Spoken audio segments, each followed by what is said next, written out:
আসসালামু আলাইকুম। সংবাদে আপনাদের সবাইকে স্বাগতম জানাচ্ছি আমি মিম। শুরুতেই সংবাদ শিরোনাম জানিয়ে দেব এই মুহূর্তে পাওয়া সর্বশেষ সংবাদ। এদিকে ইরানে হামলার প্রস্তুতি নিচ্ছে যুক্তরাষ্ট্র, অপরদিকে জ্বালানি সংকটের মধ্যেই কিউবার তেল শোধনাগারে আগুন, এবং ইয়েমেনি শরণার্থীদের জন্য দুয়ার বন্ধ করছে ট্রাম্প প্রশাসন ও ভেনেজুয়েলা সফরে যাচ্ছেন ট্রাম্প। প্রিয় দর্শক, আপনি যদি আমাদের চ্যানেলে নতুন হয়ে থাকেন তাহলে আমাদের চ্যানেলটি সাবস্ক্রাইব করুন ও নতুন নতুন সংবাদে যুক্ত থাকুন। এতক্ষণ শুনছিলেন সংবাদের শিরোনাম, এখন বিস্তারিত। ইরানে হামলার প্রস্তুতি নিচ্ছে যুক্তরাষ্ট্র। ইরানের বিরুদ্ধে দীর্ঘ কয়েক সপ্তাহব্যাপী বড় ধরনের হামলার প্রস্তুতি শুরু করেছে যুক্তরাষ্ট্রের সামরিক বাহিনী।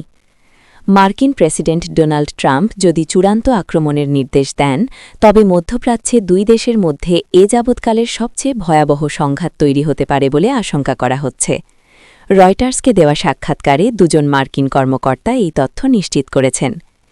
পেন্টাগন সূত্রে জানা গেছে, এই অভিযানের প্রস্তুতি হিসেবে মধ্যপ্রাচ্যে ইতিমধ্যে অতিরিক্ত আরও একটি বিমানবাহী রণতরী পাঠানো হচ্ছে। এর পাশাপাশি কয়েক হাজার অতিরিক্ত সেনা, যুদ্ধবিমান এবং গাইডেড মিসাইল ডেস্ট্রয়ার মোতায়েন করা হচ্ছে, যা আক্রমণ ও প্রতিরক্ষা উভয় ক্ষেত্রেই সমানভাবে কার্যকর।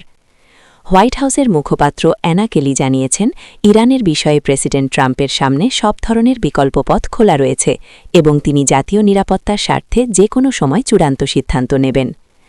মার্কিন কর্মকর্তারা বলছেন, এবারের সামরিক পরিকল্পনা আগের চেয়ে অনেক বেশি জটিল ও বিস্তৃত। এর আগে গত বছর ইরানের পারমাণবিক স্থাপনায় যুক্তরাষ্ট্র হামলা চালালেও সেটি ছিল সুনির্দিষ্ট লক্ষ্যবস্তু ভিত্তিক, কিন্তু বর্তমান পরিকল্পনায় ইরানের রাষ্ট্রীয় ও নিরাপত্তা অবকাঠামোকেও লক্ষ্যবস্তু করা হতে পারে। সামরিক বিশ্লেষকরা সতর্ক করেছেন যে ইরানের বিশাল ক্ষেপণাস্ত্র ভাণ্ডারের কারণে এই অভিযানে মার্কিন বাহিনীর জন্য ঝুঁকি অনেক বেশি হতে পারে। এদিকে সম্ভাব্য এই হামলার আশঙ্কায় কড়া হুঁশিয়ারি দিয়েছে ইরানের রেভলিউশনারি গার্ড। তারা জানিয়েছে, ইরানের ভূখণ্ডে কোনো ধরনের হামলা হলে মধ্যপ্রাচ্যে থাকা জর্ডান, কুয়েট, কাতার ও তুরস্ক সহ বিভিন্ন দেশে অবস্থিত মার্কিন সামরিক ঘাঁটিগুলোতে পাল্টা আঘাত হানা হবে। প্রেসিডেন্ট ট্রাম্প সম্প্রতি উত্তর ক্যারোলাইনায় মার্কিন সেনাদের উদ্দেশ্যে দেওয়া ভাষণে বলেছেন, ইরানের সঙ্গে একটি চুক্তিতে আসা কঠিন হয়ে পড়েছে এবং পরিস্থিতি নিয়ন্ত্রণে আনতে ক্ষেত্রবিশেষে ভয় দেখানো প্রয়োজন হয়ে পড়ে। সব মিলিয়ে মধ্যপ্রাচ্যে এখন এক চরম উত্তেজনাপূর্ণ পরিস্থিতি বিরাজ করছে। সূত্র রয়টার্স। জ্বালানি সংকটের মধ্যে কিউবার তেল শোধনাগারে আগুন। কিউবার রাজধানী হাভানায় একটি তেল শোধনাগারে আগুন লাগার কিছুক্ষণের মধ্যেই তা নিয়ন্ত্রণে আনা হয়েছে বলে জানিয়েছে দেশটির কর্তৃপক্ষ। শুক্রবার ১৩ ফেব্রুয়ারি হাভানার নিকো লোপেজ শোধনাগার থেকে গাঢ় কালো ধোঁয়া বের হতে দেখা গেছে।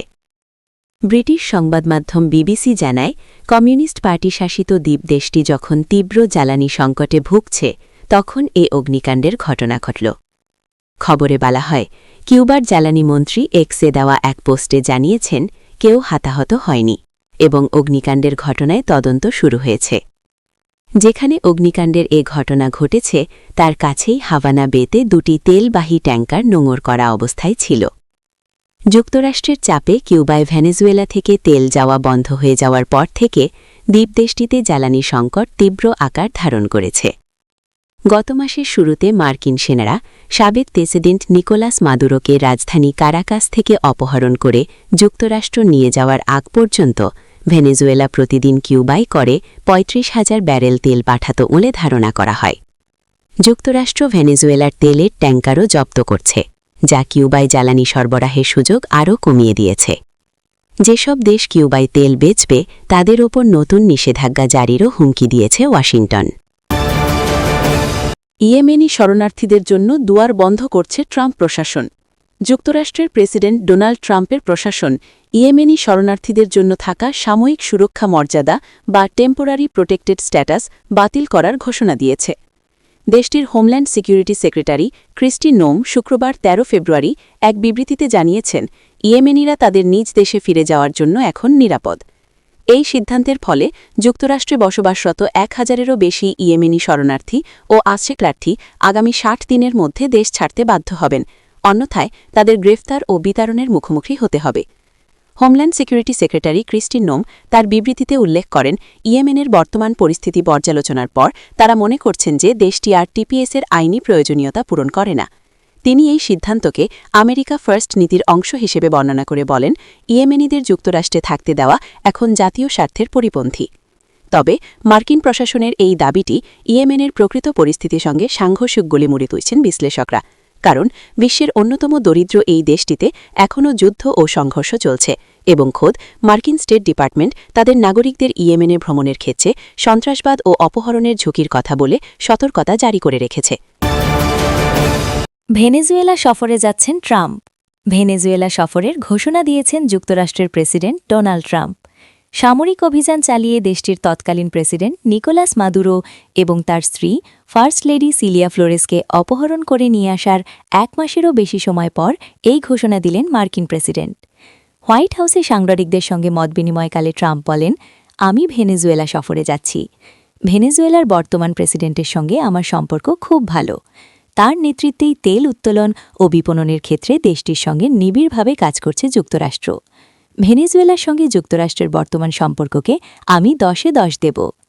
ডেলসি রদ্রিগেসের নেতৃত্বাধীন সরকারকে যুক্তরাষ্ট্র স্বীকৃতি দেবে কিনা এমন এক প্রশ্নের উত্তরে প্রেসিডেন্ট ট্রাম্প বলেন, হ্যাঁ অবশ্যই, আমরা ইতোমধ্যেই তা করেছি। আমরা নিয়মিত তাদের সঙ্গে যোগাযোগ রাখছি এবং এই মুহূর্তে তারা খুব ভালোভাবে নিজেদের দায়িত্ব পালন করছে। ভেনেজুয়েলা তেল সম্পদে খুবই সমৃদ্ধ।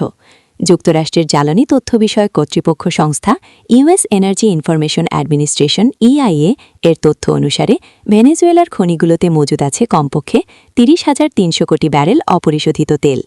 বিশ্বের খনিগুলোতে মোট যত তেল মজুদ আছে তার 1/5 আছে ভেনেজুয়েলায়। দেশটিতে কয়েকটি স্বর্ণের খনি আছে এবং সেগুলোতে স্বর্ণের মজুদের পরিমাণও অনেক। এতক্ষণ আমাদের সাথে থাকার জন্য ধন্যবাদ।